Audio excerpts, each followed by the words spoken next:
Cherson and in Zaporozhye. And all people, without any exception, told me we wanted to vote. We wanted to vote. We were not under pressure. We wanted to get back to the Russian Federation because the Russian Federation is the only power who can guarantee peace.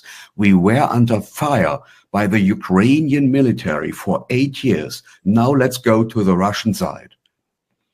There is peace. That's the point. And nobody... And indeed, they voted for peace. At least, we still have a few Western journalists who are not propagandists but respect themselves and their jobs. Mr. Barb is one of such few journalists to which we say chapeau. Hello and welcome again to the Edge of Politics podcast. Geopolitical Queen here with today's episode on how the Western propaganda machines have tried to turn their lies about Crimea to be the truth by claiming that Russia took Crimea from Ukraine with force. First of all, Crimea, which was given to Ukraine by Khrushchev, who was then the president of the Soviet Union in 1954 after a drinking night as a present, was not part of the discussion in the talks leading to the collapse of the Soviet Union. The transfer was part of a union agreement between Russia and Ukraine. Just like the US is a union of states, thus it being called the United States, or like the United Kingdom, which comprises England, Scotland, Wales, and Northern Ireland. The terms of the agreement stipulated that the transfer was on the basis of forming a social, cultural, political, economic, and military union. But Western nations, of course, will always try to find means to paint Russia black. Let's listen to this interview. Ukraine today is nothing else as an American colony, and he can't make decisions of his own.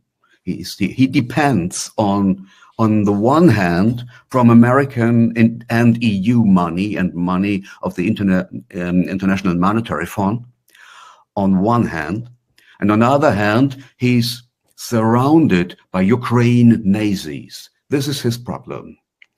He cannot make decisions of his own. And concerning Crimea, Crimea was given in the USSR by Khrushchev to the Soviet Republic of Ukraine in 1954. People were not asked. When the USSR came to an end in 1991, the Crimea was the first region to make a referendum and to apply to be independent inside the USSR.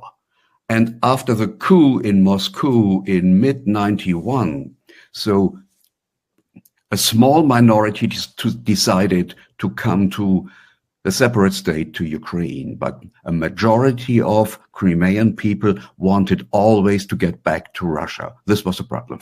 There was a contract of stationing 25 million militants because the Russians have a marine base on Crimea. And after this, according to this